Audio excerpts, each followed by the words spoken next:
Ang pagfa-fasting ang isa sa mga mahalagang practice nating mga Katoliko kapag dumarating ang panahon ng Kuresma.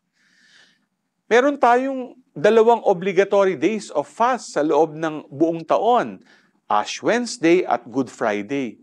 Pero gaya ng natutunan natin about paradigm shift kahapon, alam nyo ba na may isla sa Pilipinas na nabigyan ng papal indult noong 1824, exempting its residents from meat prohibition as well as from Holy Week fasting.